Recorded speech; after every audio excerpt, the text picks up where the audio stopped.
and welcome to this problem. Today we're going to talk about the magnetic properties of cobalt.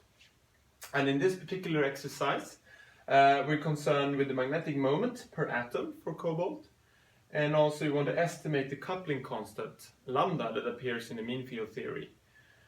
And it's known that cobalt is an FCC metal, or in this case a ferromagnetic material, and it has a Curie temperature of 1394 Kelvin, and it is known that the magnetization saturates where the magnetization is 1.81 Tesla, or the applied magnetic field inside the material is 1.81 Tesla. In order to solve these problems, we need to be looking at the magnetic moment per atom, right? And it's basically the total magnetization divided by the number of atoms. Well, basically we're always concerned with the number of atoms per unit cell. And that's basically what this M stands for. It stands for the number of atoms. For FCC it's 4, divided by the volume of the unit cell.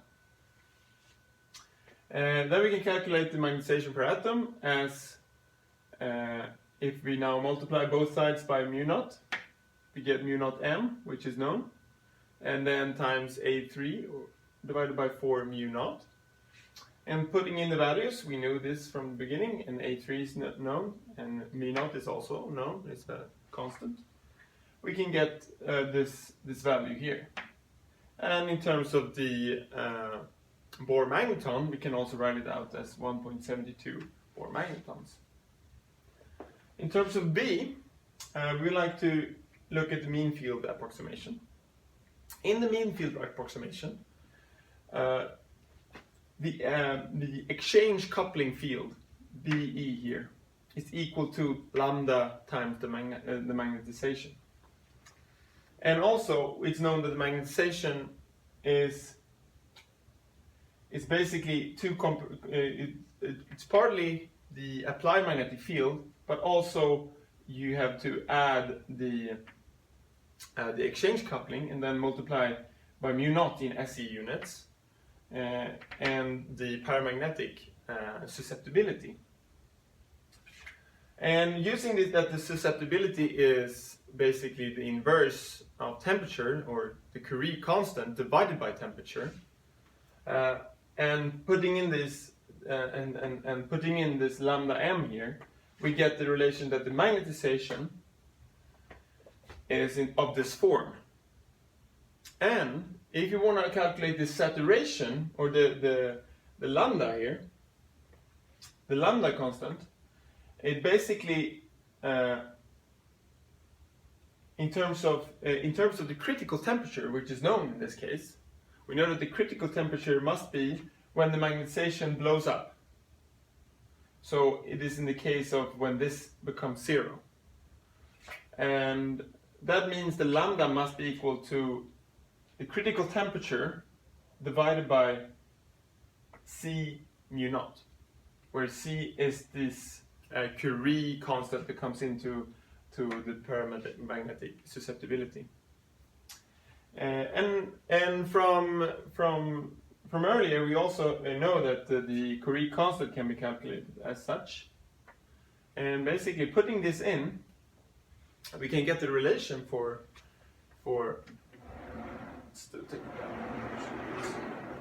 Okay.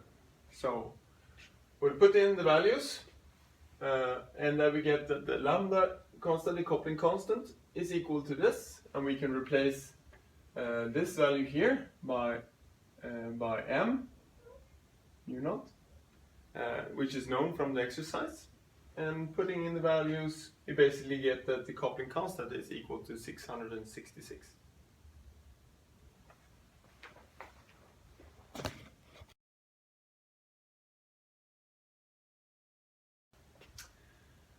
Hi.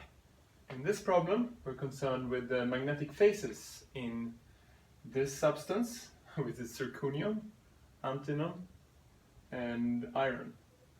And we're gonna try to find first, what are the two magnetic phases that occurs in this material?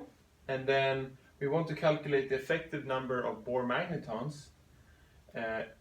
And we're going to use the high temperature data, which is represented here at high temperatures. And also we want to calculate what the effective number of Bohr magnetons are using the low temperature data. And in this plot here, you can see that we have the inverse of the susceptibility on this axis. Everything here is in CGS units. And on the x-axis we have temperature. So in order to first look at the two magnetic phases, we can, from the Curie-Weiss law, determine that the inverse of the susceptibility is linear to T above this critical temperature, which is roughly around here. Right? It's linear, and that means that we have a paramagnetic phase above Tc equals 550 Kelvin, supposed to be there. And at low temperature, we can see that the inverse of the susceptibility decreases, which means that the susceptibility is increasing. And an increasing susceptibility that increases to infinity at low temperature is an indication of that we have a ferromagnetic phase. So basically, we can say that this material has two phases. It's paramagnetic and ferromagnetic. And for the B problem, we have to look at first at high temperatures, right? So that's where we have a slope in the data here. We're going to use the slopes and the Curie-Weiss law. And first, let's just calculate what the slope is at here. So the slope is basically the change in temperature divided by the change in inverse susceptibility. And the inverse susceptibility is in units of molars per EMU, which you can see here, which you can look up how you translate it into SI units like this, which then it becomes this slope here that becomes 7.5 times 10 to the 4 molar per Kelvin meter 3. Right. We're going to use that in order to calculate what this effective number of Bohr magnetons is. And we're going to do that like this. So we'll use that the Curie-Weiss constant is equal to this. Okay. Then we will substitute out this B here, P, and then basically in terms of the other constants here, we get that the effective number of Bohr magnetons in this estimation is equal to 2.91. And for the second case, we're going to use the fact that we were given what the saturation magnetization was. Looking at the problem from the beginning here, we basically have at low temperatures and at high fields, this will be the magnetization. And basically that would correspond to the saturation magnetization. So the saturation magnetization then can be used to calculate what the effective Bohr magnetons is, according to this equation here. And using for a hexagonal lattice, which has 2 atoms per unit cell, which is the case of this you can see in the problem again, that we had a hexagonal, right? And it's only the iron that contributes with the magnetization in the material, meaning that you have 2 of these iron atoms per unit cell. And using known A and C, we can calculate what the density of moments is in this material. N here. Well, it's a fairly trivial calculation to calculate what the density of atoms of iron atom is in the hexagonal cell. And using that, we can calculate what the effective Bohr magnetons is. It's basically by multiplying by mu naught on both sides of this equation here and dividing down the UV and putting in the value for 1 over n, and calculating it results in effective Bohr magneton equal to 1.11.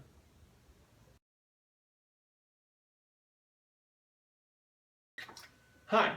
In this exercise we're going to look at the susceptibility in iron, and we're going to do that by looking at measurements done where they have measured at the susceptibility at two different temperatures.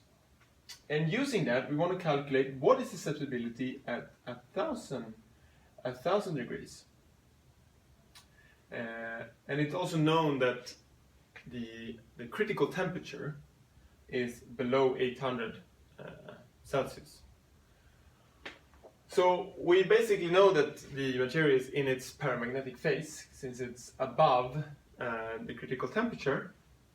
That means that we can use the Curie-Weiss law that says that the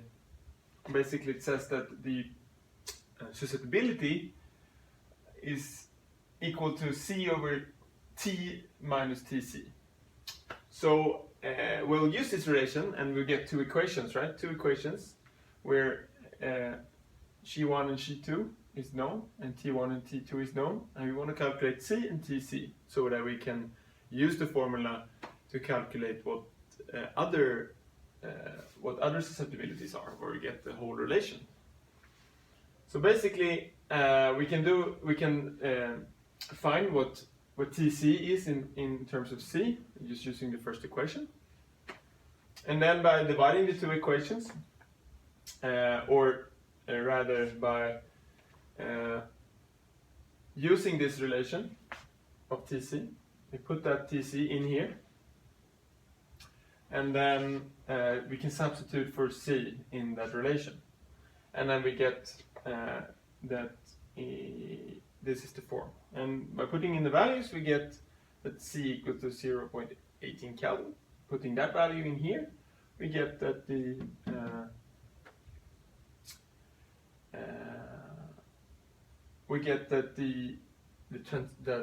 critical temperature is 750 degrees. And we're going to use this now, and we're going to put in the values for Tc and C, and calculating what the expected susceptibility is at 1,000 degrees. And it turns out that it's 7.2 times 10 to the minus 4 if the temperature is at 1,000 degrees.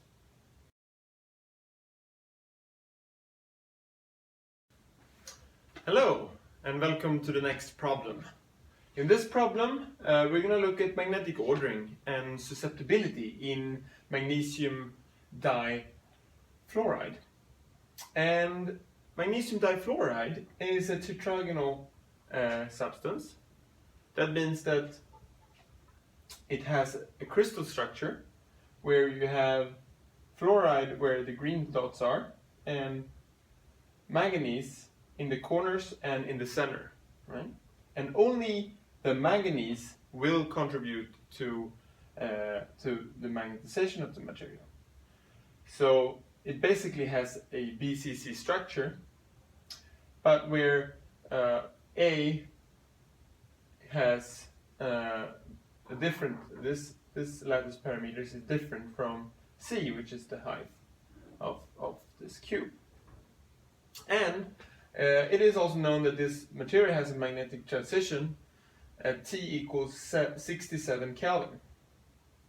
And also this structure here shows the magnetization at low temperature, how the moments are directed when the temperature is low enough.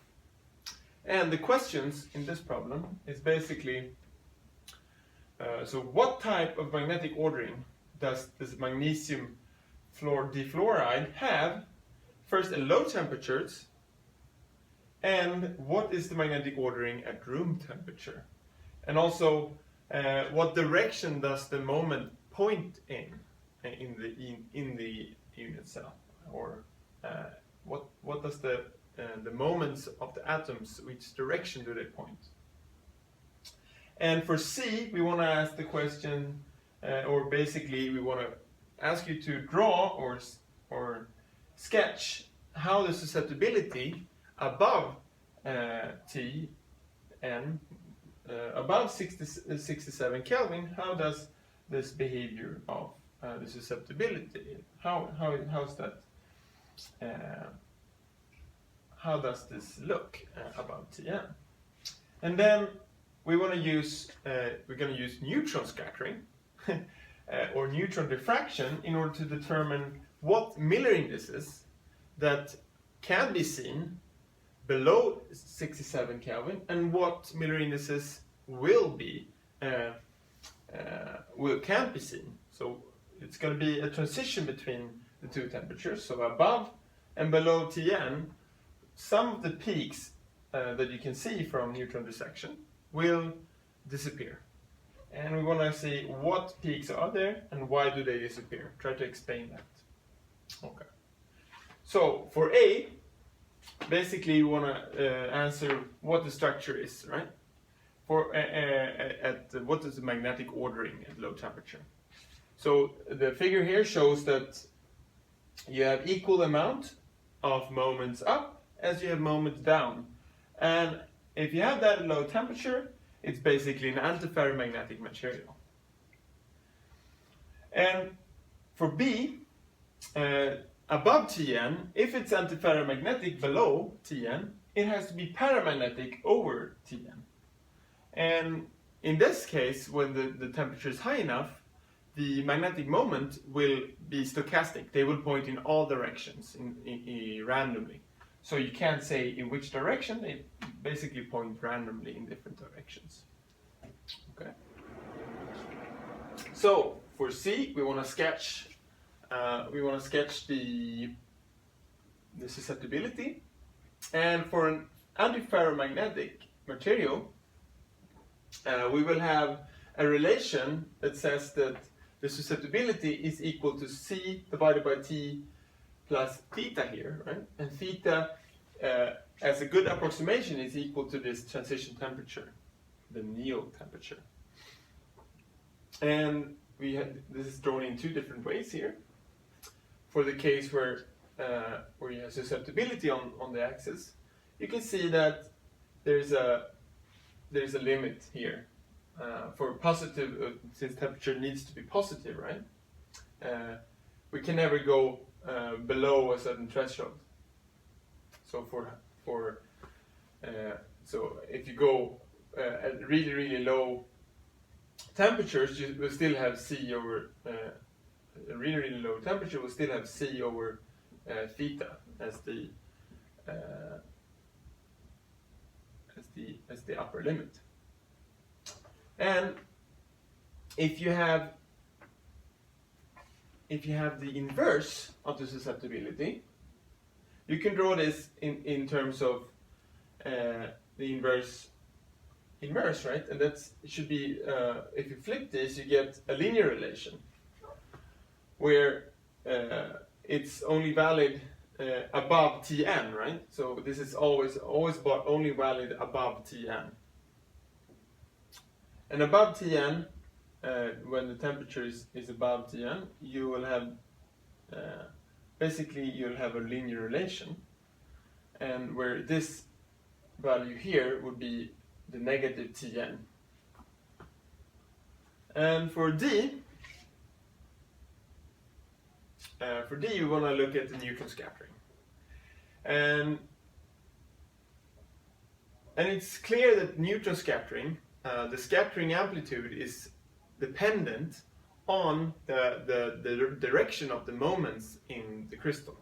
So if you write the neutron structure factor at low temperatures, since it has definite places for the magnetic moment pointing up and down, you will have one basically with corresponding to the corner of the unit cell, and then one in the center of the unit cell. And Now, this is not exactly how it would look. This is how it would look if you would have a completely symmetric crystal, right? So if A and B and C would be equal. But in this case, A and B are symmetric. So in any case, you will not be able to, even whatever this is here, you will never be able to completely get this to zero, as you can see. But at high temperatures, there is no difference between the atoms of the corner atom and the middle atom. So now you would be able to have cancelling, even though this relation here is not exactly, since we have different values for A and C. So in the end here, we can say that if H, K, and L or if basically if H is odd, if H, K, and L are odd, then we have as high, the structure factor at high temperature is equal to 0. So this happens, for example, if HKL is 1, 0, 0 and 1, 1, 1. And the 0, 1, 0 would be the same since A and B are symmetric. So these are the peaks that can only be seen below Tn. So you will have a transition, you will be able to see the transition by doing neutron destruction below and above the Néel temperatures, the Néel temperature.